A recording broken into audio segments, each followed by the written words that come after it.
जय जय राम।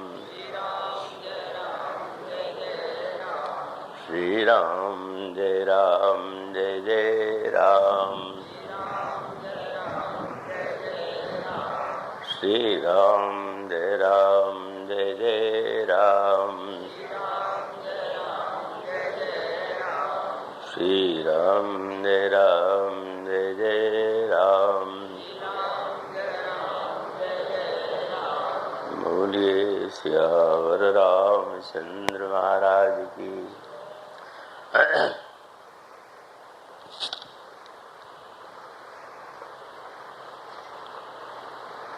ओम मंगलमूर्तये नमः। गणाधिपतये नमः।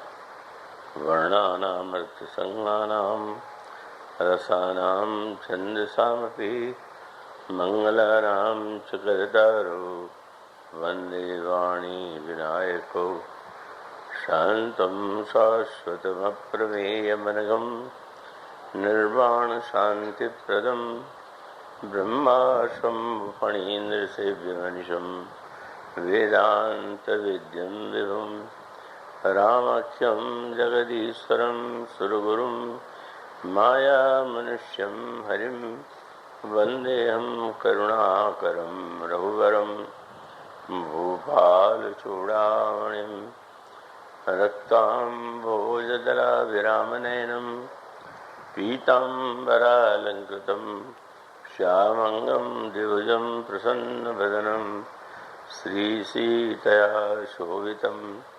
कारुण्यामृतसागरं प्रियगणैर्भ्रात्रादिभिर्भावितं वन्दे विश्वसेवादिसेव्यमनिशं भक्तेष्टसिद्धिप्रदं कोशलेन्द्रपदकञ्जमञ्जुलौ कोमलावजमहेशवन्दितौ जानकीकरसरोजलालितौ चिन्तकस्य मनभृङ्गसंज्ञिनौ वन्दे विदेहतनया पदपुण्डरीकं कैशोरसौरभसमाहितयोगिचित्तम् अन्तं त्रितापमनिशं मणिहंससेव्यं सन्मानसालिपरिपीतपरागपुण्यम् अतुलितबलधामं हेमशैलावदेहं दनुजवनकृशानं ज्ञानिनामग्रगण्यं सकलगुणनिधानं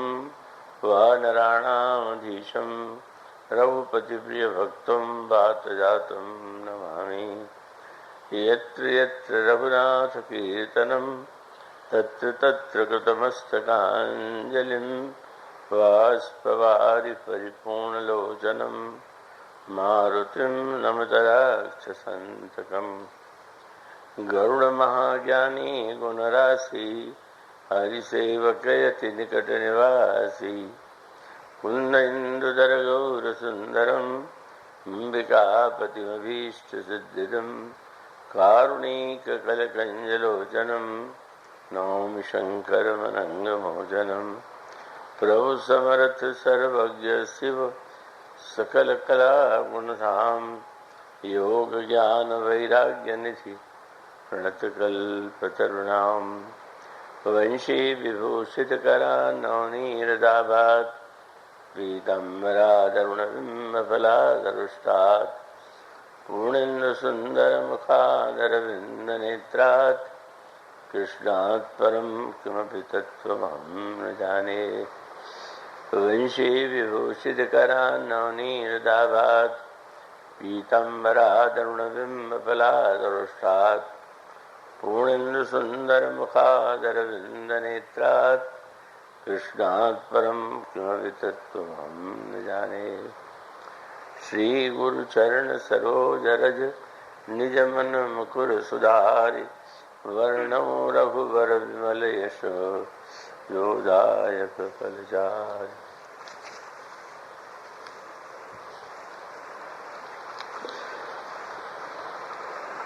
मोहि विलोक्य धरहु मन धीरा राम कृपा कस भयउ शरीरा। पाप्यु जाकर नाम सुमिरहीं अति अपार भव सागर तरहीं। तासु दूत तुम तरि कदराई, राम हृदय धरि करहु बाई। जनक नंदिनी के अन्वेषण में प्रवृत्त मंदर समुद्र के किनारे निराशा भरे अंतःकरण से बैठे हुए। उस समय संपाति जो पहले बड़ा भयावना लगा, बाद में उसने आकर जो संदेश दिया वह बहुत ही अद्भुत है, समझने और ग्रहण करने योग्य है और मूल्यवान है। जब बंदरों ने यह सुना कि उस 100 योजन के समुद्र को पार करने के बाद ही अशोक वाटिका में जनक नंदिनी को पाया जा सकता है, तो अधीर हो गए। उस समय उद्बोधन करते हुए संपाति ने कहा, आप लोग मेरी ओर देखिए और धैर्य धारण कीजिए, और शब्द बड़ा लक्षण चुना, मोह विलव के धरो मन धीरा राम कृपा। भगवान की कृपा का स्मरण कीजिए। कृपा शब्द अत्यंत लोकप्रिय है, सभी भगवान की कृपा चाहते हैं। एक छोटे से बच्चे से लेकर के बड़ा से बड़ा व्यक्ति भी भगवान की कृपा पाने के लिए व्यग्र है। और इस अर्थ यूं देखें तो कृपा शब्द बड़ा सरल और बड़ा मधुर है, क्योंकि कृपा के साथ एक बात और जुड़ी हुई है कि जो साधन के द्वारा, प्रयत्न के द्वारा प्राप्त हो वह कृपा नहीं। कृपा तो बिना कारण के ही होती है। अस प्रभु दीन बंधु हरि, कारण रहित दयालु। तो व्यक्ति को अत्यंत प्रसन्नता होना स्वाभाविक, कि हमें भगवान की कृपा पाने के लिए, प्रसन्नता के लिए किसी साधन की आवश्यकता नहीं। वे बिना कारण के ही कृपा करते हैं। तो ये सुन करके तो सभी को अच्छा लगता है, लेकिन अगर सबसे अधिक किसी वस्तु को समझना कठिन है तो वो कृपा है। श्री रामचरितमानस में कृपा के अनेक अनेक रूपों का वर्णन किया गया है, और उसका अभिप्राय यह है कि संसार के प्रत्येक व्यक्ति को यही इच्छा है कि मेरी इच्छा पूरी हो। दो इच्छाओं में टकराहट तो होगी। आपकी इच्छा कुछ है और दूसरे की इच्छा कुछ है, तो फिर ऐसी परिस्थिति में भगवान किसकी इच्छा पूरी करें? जिसकी इच्छा पूरी करे वह कहेगा भगवान बड़े कृपालु हैं। जिसकी इच्छा पूरी नहीं होगी उस व्यक्ति को लगेगा कि भगवान तो बड़े कठोर हैं। तो अगर सचमुच सत्संग कथा और उसको हम विचार के द्वारा अंतःकरण में स्थापित करें तो कृपा शब्द अत्यंत महत्व का है। पर हमारी समस्या क्या है कि कृपा तो हमें चाहिए, और व्यंग भरा शब्द आता है।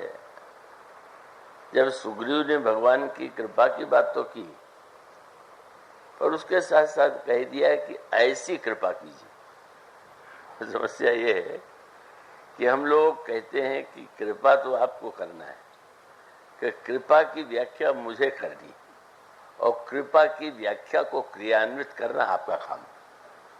ये भगवान जो है, मानो भगवान क्या हुए, हम लोगों के नौकर हो गए।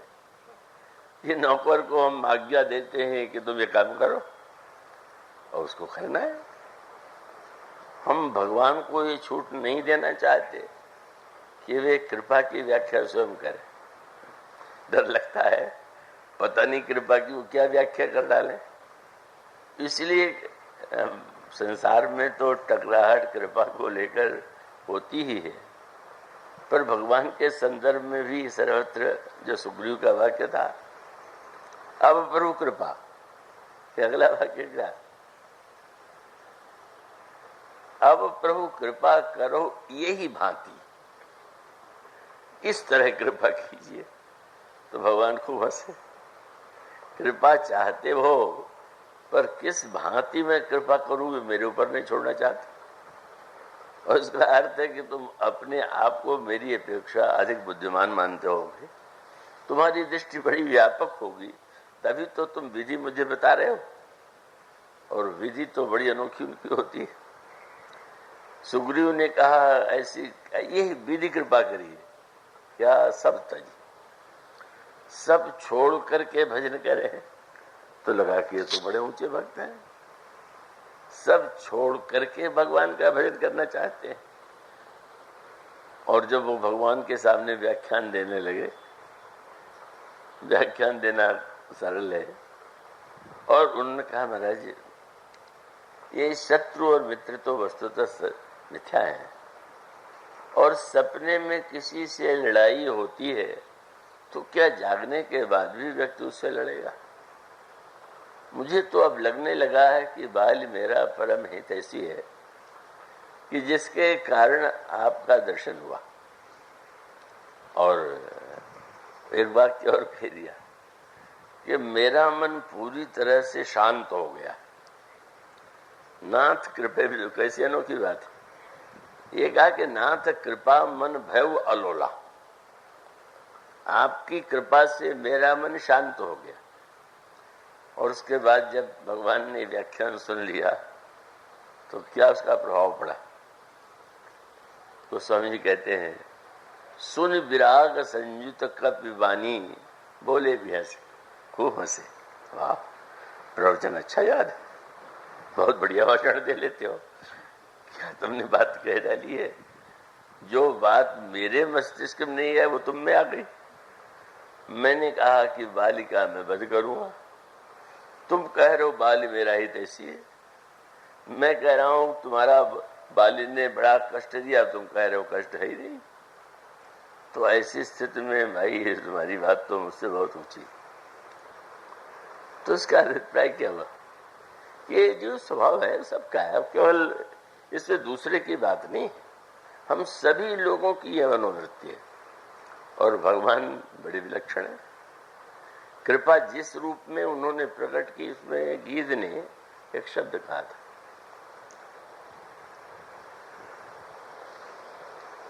कृपा में धैर्य की आवश्यकता है, कृपा में प्रतीक्षा है। आप वृक्ष लगाएंगे तो उसका फल होगा और इतने समय में होगा, ये निश्चित है। लेकिन कृपा कब होगी, कैसे होगी, किस रूप में होगी, इसका कोई काल निश्चित नहीं। तो भगवान का कौतुक यह था कि उन्होंने कहा अच्छा, अभी पता चल जाता है कि आपकी कृपा की व्याख्या क्या है। और जो बात बड़े बड़े शास्त्र मुनियों ने नहीं कहा, मन शांत नहीं होता, मन चंचल है, बंदर ने कहा मेरा मन चंचल हो गया। कितना बड़ा व्यंग है, बंदर से अधिक चंचल कौन होगा। कपि चंचल सभी विधि न, पर चंचल ने कहा मेरा मन शांत हो गया। और तब प्रभु ने एक कौतुक प्रारंभ किया, यही प्रभु धैर्य की अपेक्षा माने। अगर आप कृपा को समझना चाहते हैं और आप यही चाहते हैं कि आपकी इच्छा पूरी हो तो कृपा, तो आप कभी भी सुखी और संतुष्ट हो ही नहीं सकते। पर अगर आप पे धैर्य है, और उसी का दृश्य प्रभु ने दिखला दिया। अब प्रभु ने जब ये कहा कि चल करके वहां बाली को चुनौती तो दो, तो बड़े उदार बन गए सुग्रीव। मेरे हृदय में शत्रु मित्र का भाव तो मिट गया है, पर भाव तो के लिए कहा जाता है कि आप बड़े सत्यवादी हैं, तो इसलिए आपके सत्य की रक्षा के लिए जो कहिए मैं करूं। मन ये भी भगवान पर ही एहसान है, जो करेंगे उनकी आवश्यकता नहीं, भगवान की आवश्यकता है। और कितने कौतुकी, जाके गर्जना किया और बाली तो लौट करके आया तो बड़े उत्साह में थे सुग्रीव। अब लड़ाई होगी और ऐसा मुक्का लगा। भगवान कभी कभी मुक्का लगवा भी देते, टूट जाने भी देते। अब वो तो शरण में आया, वो भगवान के आश्वासन से निश्चित आया, उनकी आज्ञा का पालन कर रहा है, लेकिन मुष्टि प्रहार वज्र सम लागा और तब सुग्रीव विकल हुए भागा, व्याकुल होकर के भागा। प्रभु श्री राम विश्व के वृक्ष की आड़ में खड़े हुए सब देख रहे हैं। हम लोग को भी ये सत्य समझना चाहिए। हम आप जो किया कर रहे हैं, जो कह रहे हैं, सुन रहे हैं, जरा ध्यान रखिएगा किस वृक्ष की आड़ में कहाँ है और हमारी सारी बातें सुन रहे हैं और किस तरह सुन रहे हैं। तो जाते सुग्रीव ने भगवान को उल्हाना कर दिया। आपने कहा था कि मैं एक ही बाण से बाली का वध करूंगा। अच्छा, आपने वध तो किया नहीं, बाली ने पीटा और मैं पिट करके आ गया। तो मुस्कुरा करके प्रभु ने कहा, क्या बता मैं, एक रूप तुम भ्राता दो, ते ही भ्रमते नहीं मारे सो। तुम दोनों भाई इतने एक जैसे हो और ये हम लोगों की दशा है। भगवान के सामने जब प्रश्न आता है तो वे कहते हैं कि मैं पहचान ही नहीं पाता कि किस पर कृपा करूं और किसका नहीं करूं। सब एक ही जैसे। तो भगवान का व्यंग्य था, अब मैं किसको मारता। बाली भी बड़ा ऊंचा भक्त था, क्योंकि कह के आया था कि ब्रह्म ईश्वर सम है। तुम भी कह रहे हो कि ये सृष्टि मिथ्या है, मैं नहीं पहचान पाया। और उसका अभिप्राय क्या था, और तब नीचे उतर आए। इतने ऊपर चले गए थे कि वहां से फिसलने से तो नहीं, फिसले तो नहीं, पर उतरते गए। कहने लगे, महाराज वो जो मैंने कहा था वो सही नहीं, वो तो मैंने केवल रटाया हुआ वाक्य कह दिया था। अब बोले, महाराज अब मैं निश्चित समझ गया कि ये मेरा बंधु नहीं है। बंधु न हो मोर यह काला, ये मेरा काल है। हंसी आ गई। बोले, ये जीव अभी कह रहा था स्वप्न है और मिथ्या है, और कह रहा है ये मेरा काल है। तो प्रभु कौतुक देखिए, अब उनकी कृपा के रूप कैसे होते हैं। प्रभु ने सुग्रीव के शरीर का स्पर्श कर दिया और स्पर्श होते ही सुग्रीव का दर्द दूर हो गया। आपको दर्द हो, भगवान हाथ से चरण पर अपना कर कमल सिर पर रख दें, कष्ट दूर हो जाए तो कितना अच्छा लगेगा। तन वाकुलिस गई सब पीड़ा, शरीर वज्र जैसा हो गया और पीड़ा दूर हो गई। पर भगवान ने कहा धैर्य चाहिए। भगवान ने एक और परीक्षा ले लिया। अब तो दर्द नहीं है ना, नहीं। तो एक बार फिर लड़ने जा सकते हो। तो कहना चाहिए था कि महाराज एक ही बार पिट के आ गया, अब फिर क्यों भेज रहे हैं। लेकिन वारे जीव, ये जीव की प्रकृति है, ये जीव का स्वभाव है। हाँ महाराज, भगवान ने कहा देखो तुम्हारी पीड़ा भी मैंने दूर कर दिया, तुम्हारा शरीर भी वज्र का बना दिया, और इसके साथ साथ एक वस्तु और दे रहा हूं। क्या मैं तुम्हें अपना बल भी दे रहा हूं। अब तो क्या आनंद आया सुग्रीव को, दर्द है नहीं और लड़ने के लिए, और भगवान अपना बल दे रहे हैं। तो अपना बल दे रहे हैं तो क्यों न लड़े। और मन में वासना क्या है कि अगर मैं अब लड़ूंगा तो जरूर जीतूंगा, क्योंकि दर्द नहीं, शरीर वज्र का हो गया और भगवान स्वयं भेज रहे हैं, तो अब क्या चिंता है। और उस युद्ध में अगर मैंने हरा दिया तो भले ही भगवान की कृपा रही हो, लेकिन लोग तो ये कहेंगे वाह सुग्रीव कितना बड़ा वीर है, जिसने बाली को अंत में हरा दिया।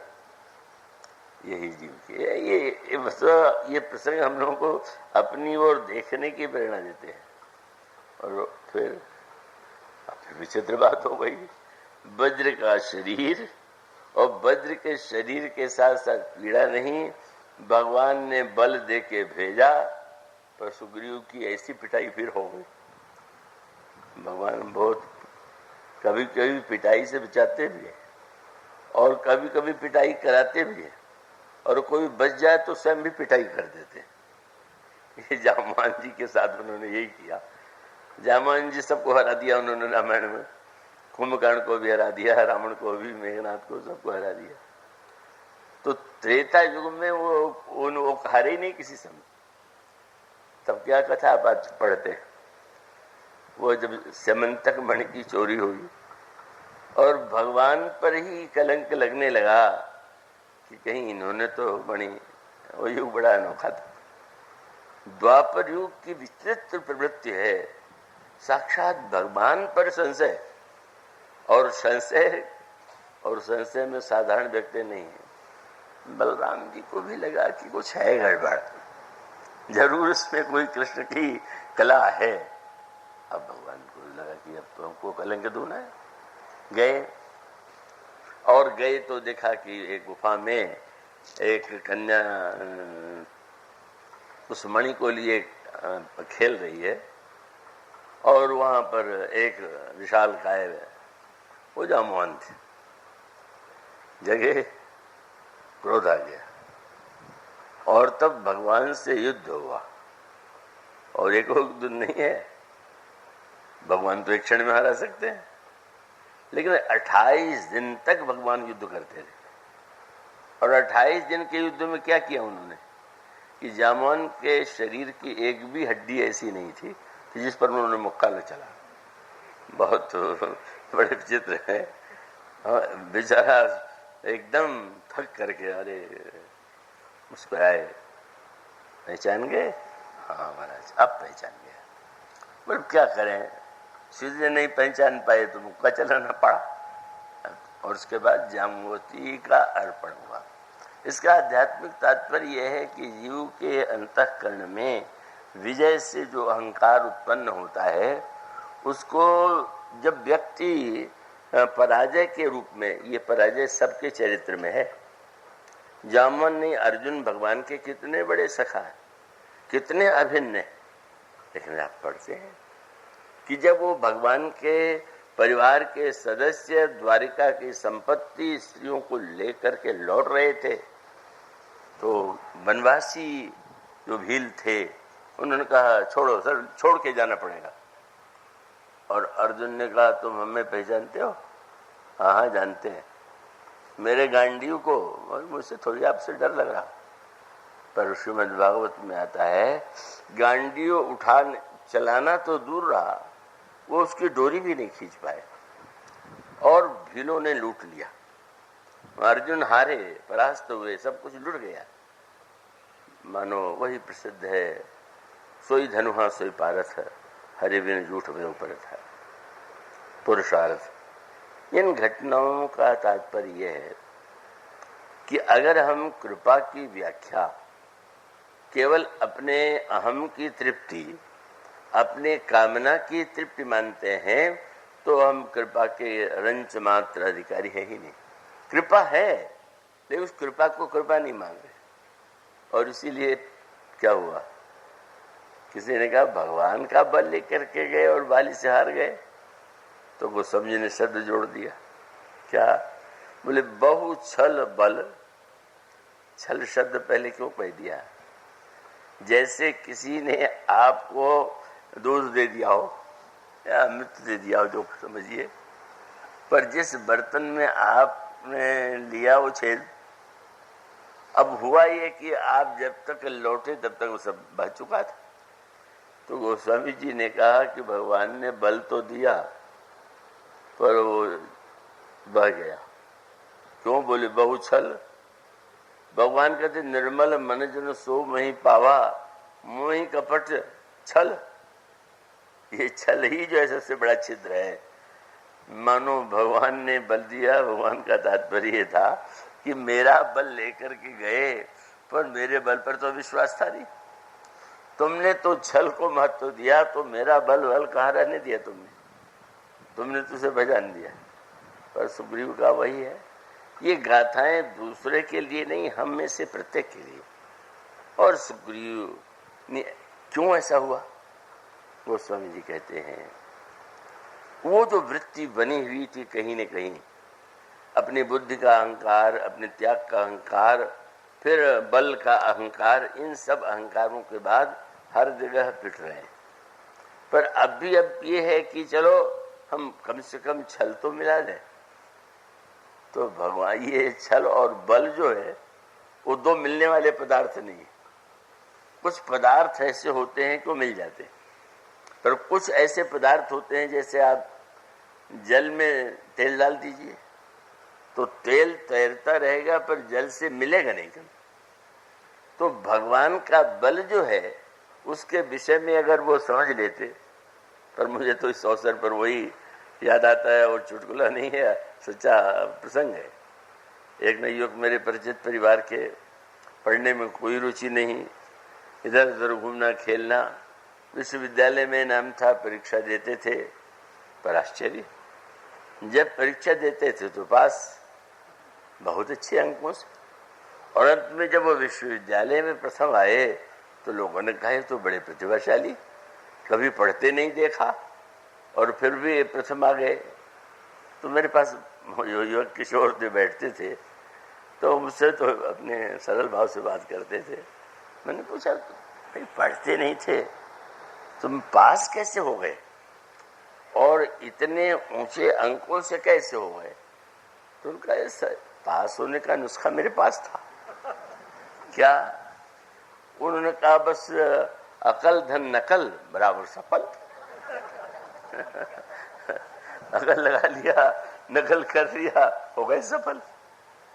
तो जो अकल धन नकल, वो तो संसार में भले चल जाती हो, पर भगवान के बल के साथ छल उल्टा हो गया। बल और छल तो कभी मिल नहीं सकते। इसलिए बार बार कहा गया कि मन क्रम वचन छाणी चतुराई, बस तब कृपा करेंगे। बोले मन क्रम वचन छाणी चतुराई, जब यह वृत्ति आ जाएगी तो भगवान की कृपा उस समय भी थी, बस अंतर ये, जब भगवान ने लड़ने के लिए भेजा तो भी कृपा थी, बाली के द्वारा मुक्का लगा तो भी कृपा थी, बाली से हार के आए तो भी कृपा थी, और अब फिर से पिट रहे हैं तो भी कृपा। बहुत कठिन है कृपा की परीक्षा। इसलिए कृपा की बात अगर हम लोग थोड़ा कम करें तो अच्छा है। आप कुछ करके पाने का प्रयास करते हैं तो अवश्य कीजिए, पर कृपा चाहते हैं तो फिर आप जो है सोने से बच करके पहले तो कृपा की बात तो सुन लीजिए, समझ लीजिए, और तब उसका मानो संकेत यह है, धीरे धीरे जब उतने पर भी हारने लगे, तब गोस्वामी जी ने बहुत सुंदर शब्द लिखा, बहु छल बल सुग्रीव करी ही हारा। हृदय से डर गए, बड़ी भूल हो गई, मैं अहंकार से मुक्त नहीं हो पाया। और तब लीला क्या हुई, बस बाली को भगवान ने मारा, बाली ही राम तब हृदय माज सरताने। भगवान ने प्रहार करके बाली पर जो सुग्रीव से उन्होंने कहा था पूरा कर दिया। पर हर जगह वही बात है, अगर आप कृपा को अपने रूप में देखना चाहते हैं तो आप निराश होंगे ही, पर अगर आप कृपा को भगवान पर, ये कहने पंचमंच पर कहना तो बड़ा सरल है, जीवन में बहुत बहुत कठिन है ये, लेकिन इसको छोड़ करके और कोई उपाय नहीं। अगर हम कृपा की बात करें तो यह मान करके ही चलें कि कृपा जो है वह हम उसको अपने रूप में तो सर्वत्र ही दिखाई देता है। कृपा माने क्या है? नारद जी महाराज ने काम को हरा दिया, लोभ अहंकार को हरा दिया, लोभ और वृत्तियों को, सब पर क्रोध को भी हरा दिया। और जब क्षीर सागर में आए तो भगवान ने कहा, नारद बड़ा कार्य तुमने क्या किया? नारद जी ने कहा, सब आपकी कृपा। व्याख्या है, कृपा शब्द उच्चारण तो आप लोग क्या, हम लोग क्या, नारद जी भी कर बैठे। बोले महाराज कृपा, वाह वाह, कितने अच्छे महात्मा हैं कि उन्होंने इस समय भी अपनी विजय को अपने विजय नहीं माना, अपने तो भगवान की कृपा माना। पर गोस्वामी जी ने कहा कृपा शब्द से क्या होता है, भीतर क्या था वो तो देखो। क्या? गोस्वामी जी ने एक वाक्य लिख दिया, नारद कहा सहित अभिमाना, कृपा तुम्हारी सकल भगवान। अभिमान माने मैं कितना महान हूं कि मैंने स्वयं जीता और धन्यवाद ही नहीं दे रहा हूं। कई लोग ऐसे होते हैं जो धन्यवाद दे करके, प्रणाम करके, आशीर्वाद पाने के बाद भी कहते हैं तो मेरी कृपा है। तो नारद यही समझते रहे कि ये क्या कृपा करेंगे। अभी देखा नारद जी ने आकर के लक्ष्मी जी चरण दबा रही, शेष सैया पर सोए हुए हैं। तो नारद जी को लगा स्वयं जो शेष सैया पर सो रहा हो, पत्नी से पैर दबा रहा हो, मुझ जैसे तपस्वी क्या उनकी कृपा। लेकिन नहीं। तो यह जो एक स्थिति है, यह सावधान करने के लिए निश्चित रूप से भगवान की कृपा ही सबसे महानतम। अगर हम किसी को स्वीकार करें और उसको हृदयंगम करना चाहें, और अगर रामायण का आप सार सर्वस्व जानना चाहें तो शब्द है कृपा। बस कृपा को दो बात बार बार निश्चित है कि कृपा के लिए जो शब्द संपाति ने कहा, कृपा में अधीर नहीं आप हो सकते। कब करेंगे निश्चय वो करेंगे, कैसे करेंगे वो निश्चय वो करेंगे। इसलिए आपको धैर्य पूर्वक उसकी प्रतीक्षा करनी। और इसी पूरे रामचरितमानस के प्रसंग में आपको यही मिलेगा। नारद जी को भगवान पर क्रोध क्यों आ गया? क्योंकि उन्होंने भगवान से कहा कि प्रभु आप तो मेरे बड़े कृपालु हैं, बड़ी मेरे हितैषी, और इसलिए मैं चाहता हूं कि अपनी सुंदरता मुझे दे दीजिए, जिससे विश्व मोहिनी से मेरा विवाह हो जाए। बड़ी सुंदरी है वो। तो प्रभु ने कहा कि हित शब्द तो तुमने कहा, पर हित की व्याख्या मुझे भी करने दोगे कि तुम ही व्याख्या कर लोगे? तुम कहते हो हित करिए, नहीं मैं हित नहीं करूंगा। बोले जय भी हो ही परम हित, तुम हित चाहते हो पर मैं तुम्हारा परम हित चाहता हूं। और वही ये प्रसंग नारद जी के जीवन में तो कुछ समय के लिए लीला हुई, और उसका उद्देश्य भी भगवान का यही था कि नारद के अभिमान को नष्ट कर देना। पर हम लोग तो निरंतर इसी वृत्ति में है, ये हम स्वभाव बना चुके हैं, हमारी चेष्टा वही है, हमारी वाणी वही है। और इसका अभिप्राय यह है कि यह सावधान करने के लिए कि बड़ा से बड़ा महान व्यक्ति भी अगर कहीं अभिमान को बाहर शब्द से न प्रकट करे, कई लोग वाणी से अपना अभिमान प्रकट कर देते और कई लोग वाणी से अपना नम्रता प्रकट करते हैं। तो याद रखिएगा, रोग प्रकट हो जाए तो दवा सरल है, और रोग भीतर हो पता न चले तो समझ लीजिए बड़ा कठिन है। तो इसका अभिप्राय यह है, इसीलिए पूरे रामायण के प्रसंगों में आप विचार करके देखिए किन किन रूपों में क्या। जब शंकर जी को ये सोचना पड़े, भगवान शंकर कौन है? जिनके लिए कहा जाता है भाभी हूं मेट सके दुपुरारी। शंकर जी भाभी को भी मिटा सकते हैं, लेकिन खेल तो खेल। प्रभु ने कहा जरा शंकर जी से भी थोड़ा खेल हो जाए, और खेल हो जाए तो आपने क्यों श्री राम को रोते देखा तो सती को वो। सती भगवान शंकर की पत्नी, बाद में भगवान शंकर ने प्रभु से कहा वाह प्रभु